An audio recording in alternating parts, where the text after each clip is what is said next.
कबूतरों की मज़ीद वीडियो देखने के लिए हमारे YouTube चैनल को सब्सक्राइब करें और बेल आइकॉन पर क्लिक करना ना भूलें। शुक्रिया।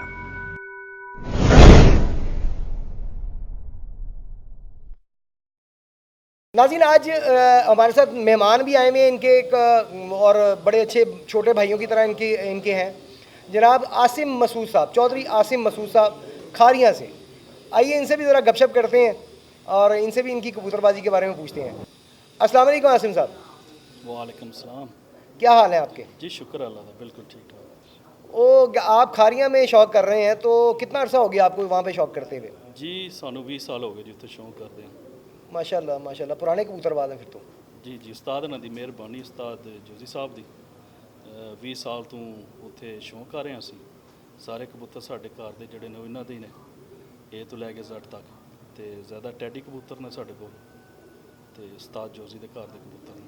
यानी कि आप उस्ताद जोजी साहब के घर के सारी ब्रीड उड़ा रहे हैं? जी साहब, ए to Z तक। आसिम साहब ये बताइएगा हमारे नाज़रीन को कि रिकॉर्ड क्या है आपके वहाँ पे? जी रिकॉर्ड जितना चिर उस्ताद री आमद रहे ने माशाल्लाह बहुत अच्छे रिजल्ट रहे ने साढ़े उत्थे खारियां शहर विच।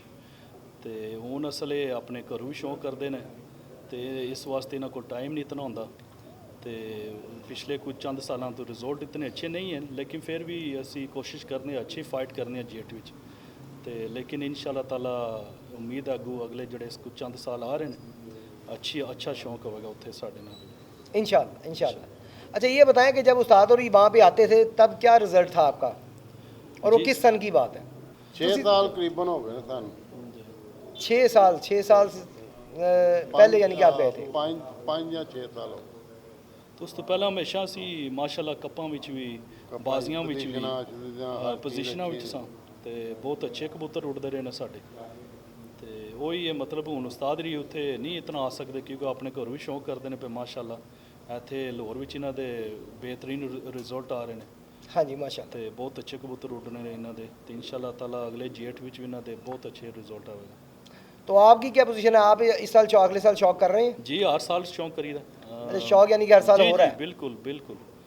तो मैं असल पिछू यूके तो आमना स्पेशली जेठ वास्ते शौक करन पिछले 20 साल तो आ रहे हैं लगातार। अच्छा यूके गए हुए आपको 20 साल हो गए? जी नहीं 20 मुझे तो पूरी उम्र ही उधर होगी, 40 साल हो गए मैंने उत्ते। अच्छा अच्छा जी लेकिन यह है कि कबूतरों के लिहाज नाल हर साल आवी 20 साल तो मैं लगातार आ रहा जेठ विच शौक करन। क्या बात है नाज़रीन, ये है शौक के जब जेठ आता है तो परदेसी भी शौकीन जो है वो पाकिस्तान वापस आ जाते हैं शौक की खातिर। बहुत आला जी।